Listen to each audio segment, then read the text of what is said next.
dhacdooyinka murugada badan ee naadirka in laga dhex maqlo bulsho haysata diinta Islaamka. Sheekadan waa tacsida wiil hooyadiis sabab u noqday in uu dunida dhaafiyo kadib markii ay ku murmeen inay u iibiso dhul.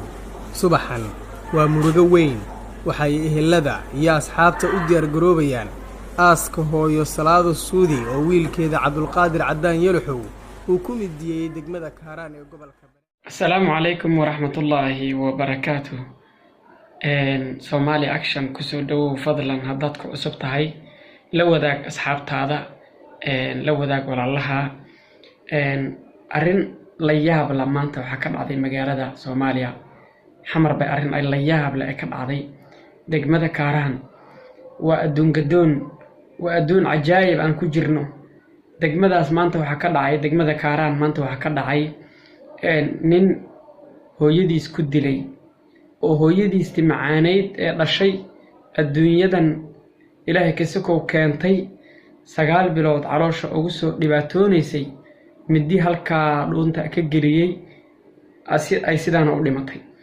adduunyo darteed buu u dilay, hunguri darteed buu u dilay. balood buu leeyahay hooyada iigad, hooyo baloodka iigad, war baloodku gaday may dhaaf bay tiray, sidaa darteed ayuu u dilay. subxaanallah, waa wax lala yaabo, waa wax ay maskaxdaada marna soo galaynin inay nin hooyadii gacantiisa uu ku dilo oo gacantiisa uu dhaafiyo nafta. wallaahi waa wax lala yaabo. waxaan leenahay waa wax cajaa'ib ah. adduunya intaad noolaydba wax walba waad arkaysaa. adduunyo intaad nooshahay wax kasta waa la kulmaysaa. marka iniga yaabi doono, bal arrintaad ila daawan doontaan.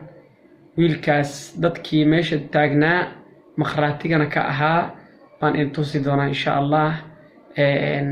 asagiina wuu dhintay. dhulkii iyo balooggii uu hooyadii u dilayna muu calfanin, muuna maaragta ka calfanin, oo adduunyadii u dilayba muu helin. asagana wuu dhinto. nin askari baa xabadda lugta xabad ooga dhuftay oo midida markuu la soo aaday gacantana ooga dhuftay. intaa darteed buu dhintay. kari maayo adduunyadan iyo aakharaba abaalkaada miyaan gudi karaa? hooyo miyaa loo quuri karaa in ay gacan ay gaadho? hataa oo ma quuro, gacan iska badaaye hataa oo ma quuro. marka ciyaar ma aha hooyoy intay maalinkay ay dhabarka kugu siday oy moodaysay inuu qaydka ay ku xambaarsanayd uu ka sambirorxooday moodaysay, naxdintay naxday baa la yidhi baadan weligaada gudi karin. iska daa abaal aad gudde, abaal maba u gudi karnee. laakiinse hooyo waa hooyo ninkaan haysanin baa dareemi karo. marka asxaabta waxayna leeyahay waad ila daawanaysaan, bal ila daawada arrinta meesha ka dhacday degmada Kaaraan ka dhacay. waa arrin aad iyo aad cajaa'ib u ah. waad la yaabi doontaa meesha waxa ka dhacay. cajaa'ib weeyaan. daawasho wacan. dhacdooyinka murugada badan ee naadirka in laga dhex maqlo bulsho haysata diinta Islaamka.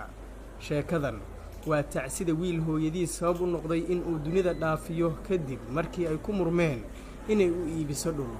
subaxan waa murugo weyn, waxay ehelada iyo asxaabta u diyaar garoobayaan aaska hooyo Salaado Suudi oo wiilkeeda Cabdulqaadir Cadaan Yalaxow uu ku midiyay degmada Kaaraan ee gobolka Banaadir, taas oo sababtay in ay dunida dhaafto. Shabeelle TV ayaa gaartay halka uu yaalo meydka marxuumad hooyo Salaado oo loo diyaar garoobayo aaskeeda. waxaana qaar ka mid ah ehelada ayna la wadaageen dhacdada iyo sidoo kale geerida wiilka hooyadiis dilay Cabdulqaadir Cadaan Yalaxow oo u geeriyooday rasaas lagu dhuftay xilli uu doonayay in uu baxsado markii uu geystay falka kadib. anigoo magacaygu uu yahay Aadan Cumar Maalin, gabadha marxuumadda hooda matala wiilkeeda uu dilay.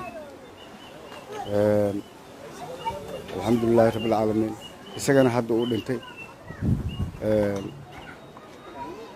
uu rabay oo hooyadiis ay leedahay guriga iiga dadka waa ku dilaa.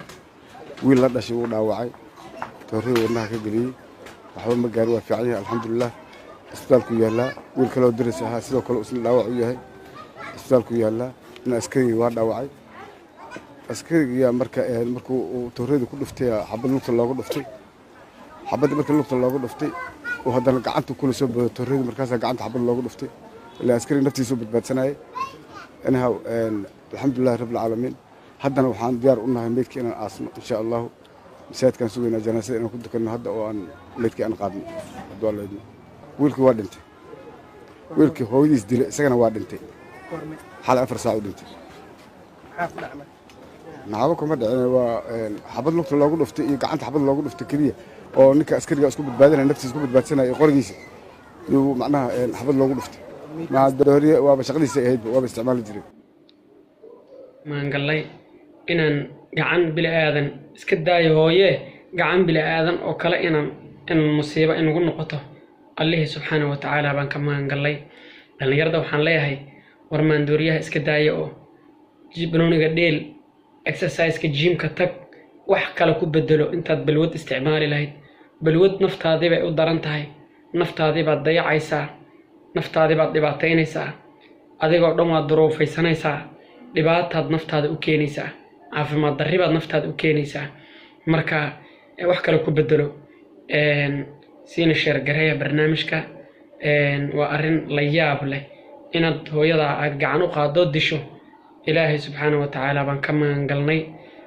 asxaabta kale la wadaag dhalinyarada saaxiibada la wadaag midaasna waxay noqonaysaa tusaalo inaad maaragtay kii xumee balwadda isticmaalayay ama maandooriyaha isticmaalayay inay tusaale u noqoto uu ka waantoobo kan xunkaa hooyadii dile oo kale inuu asagana maaragtay ifka adoo dhaanta asagoo maanta hadda hooyada adigoo dishay oo ifka kusii nool baa ka dhibaato badnayd wuuba dhintayba hadda asagana laakiin xaguu tagayaa waa hadduu dhinto xaggii uu tagayaa rabbigeenibu hortegi doonaaye muxuu la hortegi doonaa hooyadaadii macaanayd ee caloosha kugu siday 9 bilood ee ku dhibaatoonaysay hunguri wax kasta kaaga hormarinaysay qalbigeeda wixii ku jira asaga oo adiga kaaga hormarinaysay baad dishay maxaad ilaahay subxaanahu wa ta'ala oo la hortegi doontaa maxaad ilaahay oran doontaa markuu ilaahay hor istaagto maxaad oran doontaa hadday tiraado ilaahay wiilkaygii baa i dilay subxaanallah